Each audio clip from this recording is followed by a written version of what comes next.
Everyone told you the Tiger tank was the most feared weapon of World War II. Every documentary, every movie, every history book painted the same picture. A massive unstoppable beast that made Allied soldiers tremble with fear. A mechanical monster that could destroy anything it faced. The ultimate weapon of the Third Reich. But what if everything you were told was wrong? What if the Tiger tank, the most mythologized weapon in military history, was actually one of Germany's biggest mistakes? What if the tank that was supposed to win the war was actually helping Germany lose it? Today we are going to tear apart that myth completely. We are going to follow the evidence, look at the real numbers, talk about the real battles, and by the end of this video, you will never look at the Tiger tank the same way again. This is the story nobody wanted to tell. This is the proof that was buried for decades. And this is why the Tiger tank was actually a failure. Let us go back to the beginning. Back to a time before the Tiger even existed. Back to 1941, when Germany was riding high on a wave of military success that seemed unstoppable. France had fallen. Poland had been crushed. The Low Countries were under German control. And now Hitler had turned his eyes east, toward the Soviet Union, in an operation called Barbarossa. The German army that rolled into the Soviet Union in June 1941 was the most battle-hardened fighting force in the world. They had the best tactics, the best training, and they believed they had the best equipment. But then something happened that nobody in the German high command was prepared for. They met the T-34. The T-34 was a Soviet tank that stopped German tank commanders cold. It had sloped armor that made shells bounce off at angles. It had a powerful gun that could punch through German armor at long range. It was fast, it was reliable, and it was being produced in enormous numbers. German anti-tank guns struggled to stop it. German tanks struggled to match it. For the first time in the war, Germany found itself facing a vehicle it could not easily defeat. Panic began to spread through the German tank corps. Reports flooded back to Berlin describing this Soviet machine as something extraordinary. And Hitler, in his typical fashion, demanded an immediate response. He wanted a tank that would crush the T-34. He wanted a tank that would crush everything. He wanted the Tiger. The development of the Tiger actually predated the encounter with the T-34. Henschel and Porsche had both been working on heavy tank designs since the late 1930s. But the shock of meeting the T-34 accelerated everything. Hitler pushed for faster development, heavier armor, and a bigger gun. The result was the Tiger I, officially designated the Panzerkampfwagen 6 Tiger Ausführung E. It weighed 54 tons. It had armor up to 100 mm thick at the front. It carried the devastating 88 mm gun, derived from the famous anti-aircraft cannon that had already proven deadly against Allied tanks. On paper, it looked invincible. In reality, the problem started before the Tiger ever reached the battlefield. The first issue was weight. 54 tons sounds impressive until you realize what that weight does to everything around the tank. Roads crumbled under it. Bridges collapsed beneath it. The Tiger could not cross most of the bridges in Europe without special engineering support. Moving a Tiger from one place to another was a logistical nightmare. You could not simply drive it down a road the way you could with a Sherman or a T-34. You needed to plan routes carefully, reinforce bridges, and often transport the Tiger by rail because driving it long distances would destroy the transmission. And the transmission on the Tiger was already one of its weakest points. The transmission was a constant source of problems. The Tiger used a Maybach HL230 engine producing around 700 horsepower, which sounds powerful until you realize it was trying to move 54 tons of steel. The engine was perpetually overstressed. The transmission was complex, delicate, and prone to failure. Tiger crews lived in constant fear of mechanical breakdown, not enemy fire. In the early days of Tiger deployment, more Tigers were lost to mechanical failure than to enemy action. Some estimates suggest that up to half of all Tigers deployed in North Africa were out of action due to mechanical problems at any given time. In Tunisia, the first major deployment of the Tiger in significant numbers, German units were constantly struggling to keep their tanks running. The terrain was harsh, the supply lines were stretched, and the Tigers were breaking down faster than they could be repaired. Let us talk about production. This is where the failure of the Tiger becomes truly clear. Germany produced 1,347 Tiger I tanks during the entire war. That sounds like a lot until you compare it to what the Allies were producing. The Soviet Union produced over 57,000 T-34s during the war. America produced over 49,000 Sherman tanks. Britain produced thousands of its own tanks on top of receiving American supplies. Germany was trying to fight a war of attrition with a tank they could only build in tiny numbers. Every Tiger that was destroyed, every Tiger that broke down and could not be repaired, every Tiger that had to be abandoned because the crew could not get it running again, was a loss that Germany could not replace quickly. The economics of the Tiger were catastrophic. Now let us look at what it cost to build a Tiger. Each Tiger tank cost approximately 800,000 Reichsmarks to produce. For the same cost, Germany could have built roughly 2 Panzer IV tanks, which were simpler, more reliable, and easier to maintain. The Panzer IV was not as impressive as the Tiger in a one-on-one fight, but it could be produced in numbers that actually made a strategic difference. Germany's decision to invest so heavily in the Tiger meant that it was starving other parts of its armored force of resources. Every factory worker building a Tiger was not building a Panzer IV. Every ton of steel going into a Tiger was not going into something else. The opportunity cost of the Tiger program was enormous, and Germany could not afford it. The fuel consumption of the Tiger was another crippling problem. The Tiger consumed approximately 8 liters of fuel per kilometer on roads, and that number increased dramatically off-road. Germany was already facing severe fuel shortages by 1943. The oil fields of the Soviet Union had not been captured. The Romanian oil fields were under constant threat. The German war machine was running on increasingly tight fuel supplies. And here was the Tiger, this magnificent beast, guzzling fuel at a rate that made logistics officers despair. Getting fuel to Tiger units in the field was a constant challenge. Many Tigers were abandoned not because they were defeated in battle, but because they simply ran out of fuel and could not be refueled in time. Let us talk about maintenance. The Tiger required more maintenance than almost any other tank of the war. The overlapping road wheels, which gave the Tiger its distinctive appearance and contributed to its smooth ride, were a maintenance nightmare. In normal conditions, changing a damaged inner wheel required removing multiple outer wheels first. In the frozen conditions of the Eastern Front, these wheels would freeze together overnight, sometimes making the Tiger completely immobile in the morning. Crews would spend hours trying to free frozen wheels while the temperature around them was -20 or 30 degrees Celsius.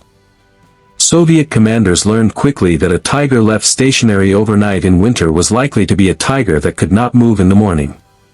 Timing attacks for the early morning hours when German Tiger units were still struggling with frozen wheels became a deliberate Soviet tactic.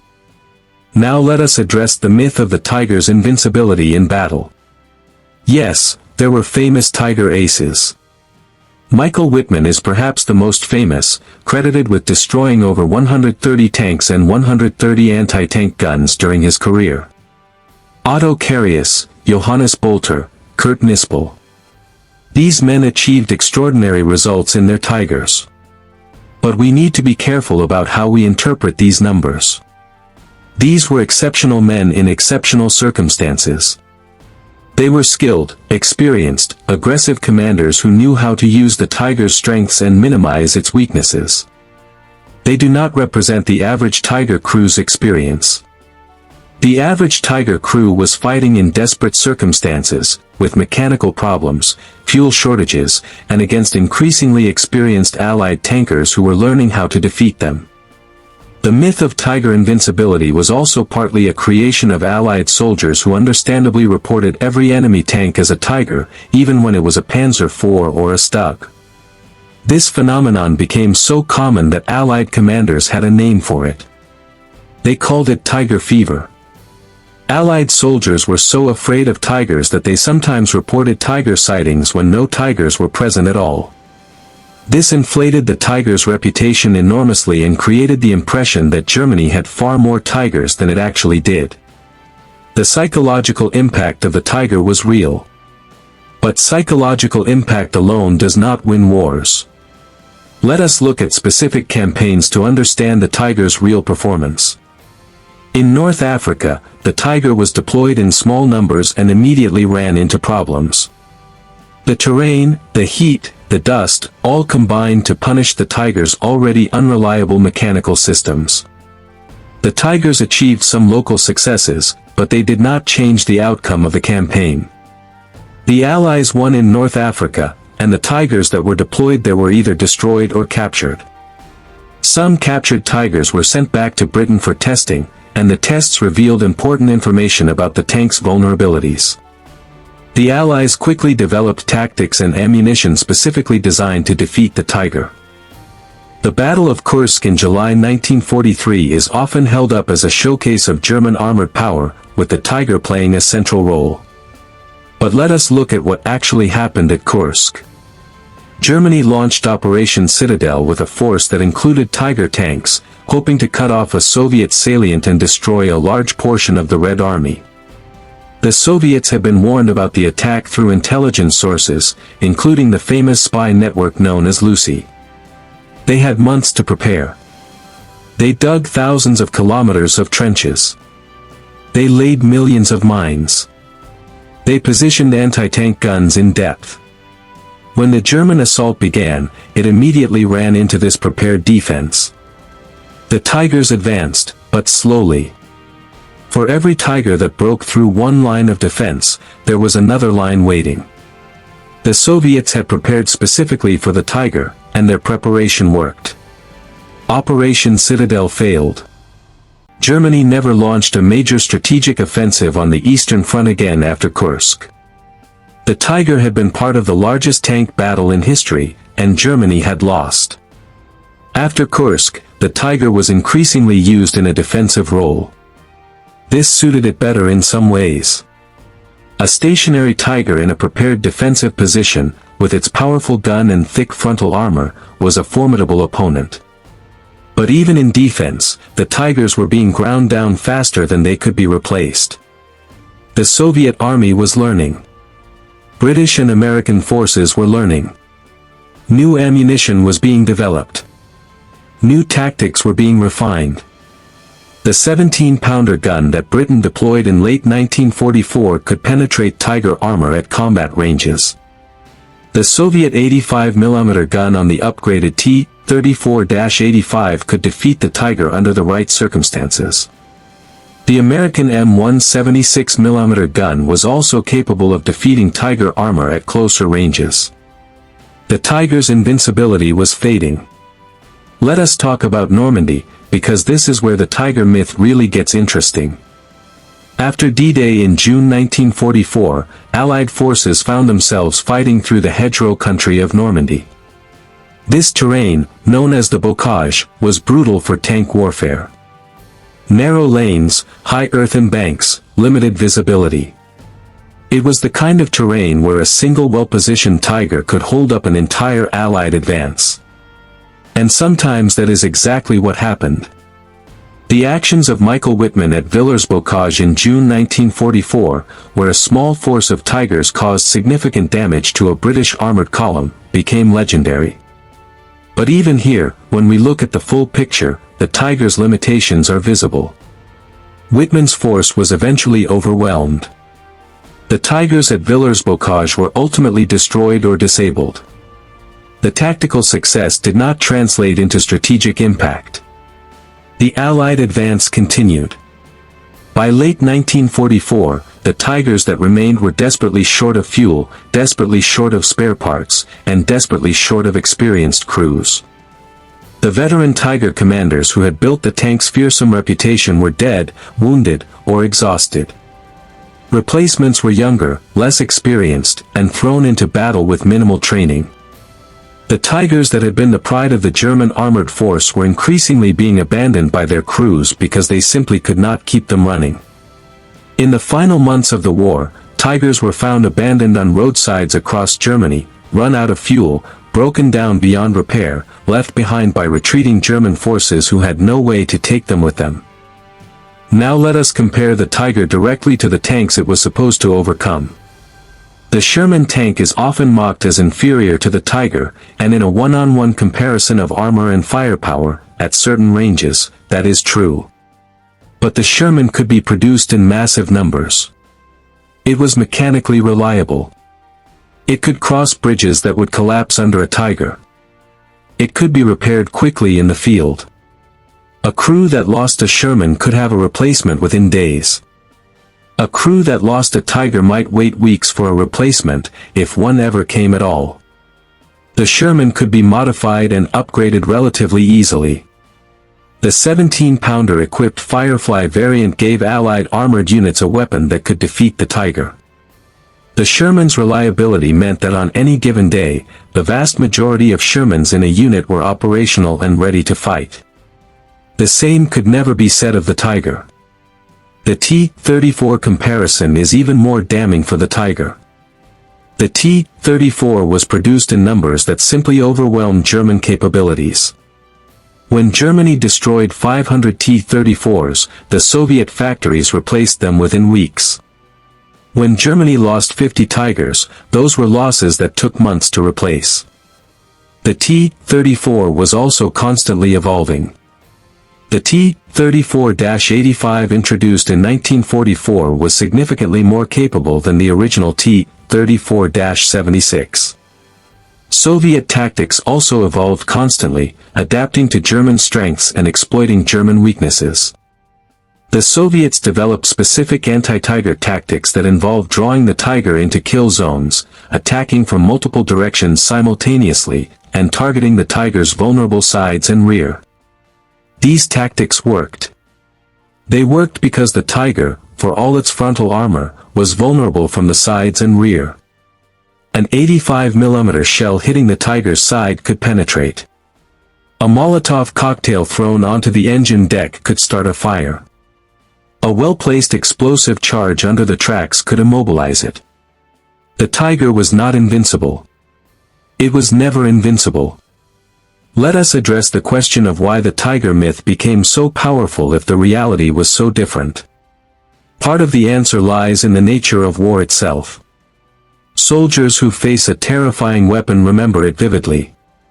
Allied soldiers who survived encounters with Tigers told stories of shells bouncing off the thick armor, of watching their shots fail to penetrate while the Tiger continued to advance. These stories were dramatic and memorable. They spread quickly. They became part of the folklore of the war. The few victories of the Tiger aces were celebrated by German propaganda and remembered long after the war. The thousands of Tigers that broke down on roads, that ran out of fuel, that were abandoned by their crews, those stories were less dramatic and less memorable. History tends to remember the highlights. The Tiger gave Germany some extraordinary highlights. But highlights do not win wars. Part of the answer also lies in the post-war period. German veterans wrote memoirs that emphasized the Tiger's power. Tiger commanders like Otto Carius wrote books that became classics of military literature. These books were vivid, compelling, and painted a picture of the Tiger as an almost mythical weapon. They were widely read and deeply influential. The Allied side also contributed to the Tiger myth, because there was a certain pride in having defeated such a formidable opponent. If the Tiger was truly terrifying, then defeating it was truly impressive. Both sides had reasons to maintain the Tiger's legendary status. The truth, which was more complex and more damning of German strategic decision-making, was less convenient for everyone. The broader lesson of the Tiger is really a lesson about the difference between tactical excellence and strategic wisdom.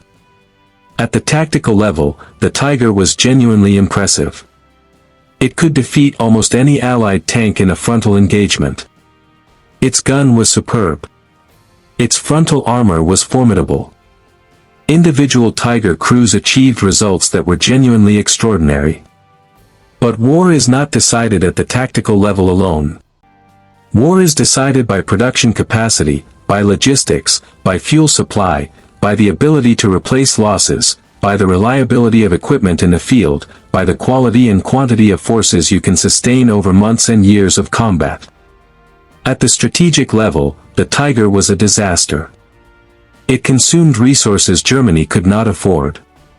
It demanded maintenance Germany could not provide. It required fuel Germany did not have. And it was produced in numbers so small that it could never make a decisive difference, no matter how impressive individual Tigers were in individual battles. Hitler's obsession with wonder weapons, with the idea that a single technological marvel could reverse Germany's declining fortunes, was one of the defining characteristics of his later war leadership. The Tiger was an early expression of this obsession. The V weapons, the jet aircraft, the massive naval guns, all followed the same pattern. Germany would invest enormous resources into producing a small number of extraordinarily capable weapons, while neglecting the production of reliable, simpler weapons in the quantities actually needed. The Allies took the opposite approach. They built simpler weapons in enormous numbers. They accepted that individual Allied tanks might be inferior to individual German tanks, but they ensured that there were always more Allied tanks than German tanks, that those Allied tanks were reliable, and that losses could be quickly replaced. It was not an exciting approach. It did not produce legendary aces or famous individual victories. But it won the war. The German engineers who designed the Tiger were brilliant. The Tiger crews who fought in them were often extraordinarily brave and skilled. The tactical doctrine that guided Tiger employment had genuine strengths. None of this is in doubt. But brilliance at the individual or tactical level could not compensate for catastrophic failures at the strategic and production level. The Tiger was a magnificent machine that Germany could not afford to build, could not afford to maintain, could not afford to fuel, and could not replace when lost. It was a weapon that consumed far more than it contributed. It was, by any honest strategic assessment, a failure. There is one final point that needs to be made clearly. The Tiger's failure was not just about the tank itself. It was about the strategic culture that produced it. A military that responds to battlefield challenges by demanding ever more complex, ever more expensive, ever more resource-intensive weapons is a military that is thinking tactically when it needs to be thinking strategically. Germany in World War II was full of tactical brilliance. The German army produced some of the most talented operational commanders in military history. German engineering produced weapons that were often technically superior to their Allied counterparts. But German strategic leadership, from Hitler down through much of the high command, repeatedly made decisions that sacrificed strategic logic for tactical impressiveness. The Tiger is perhaps the clearest single example of this pattern.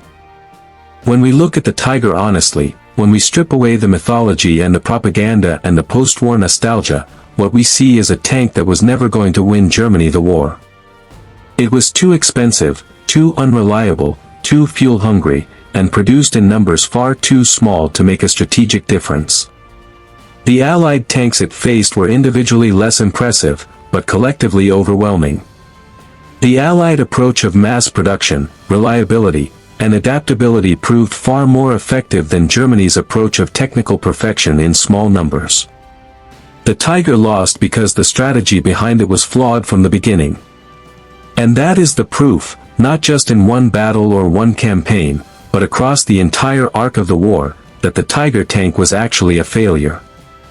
Think about what Germany could have done with the resources poured into the Tiger program. Imagine those factories producing Panzer IVs or Stugs instead. Imagine those engineering resources going into making existing designs more reliable rather than creating new ones of extreme complexity.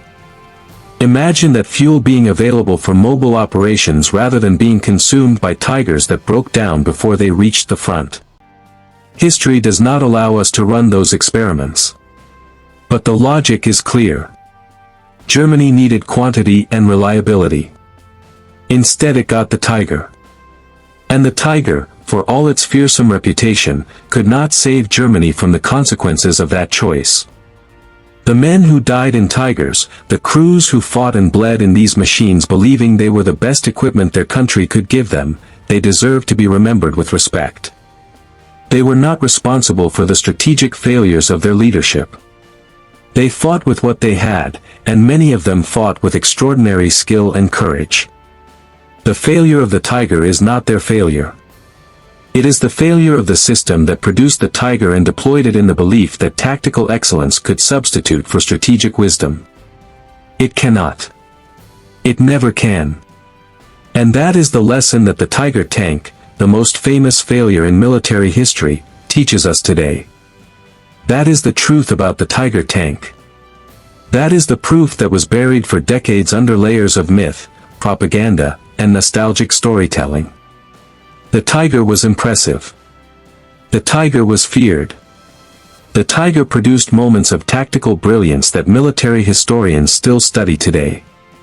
But the tiger was also expensive, unreliable, fuel-hungry, and impossible to produce in strategically meaningful numbers.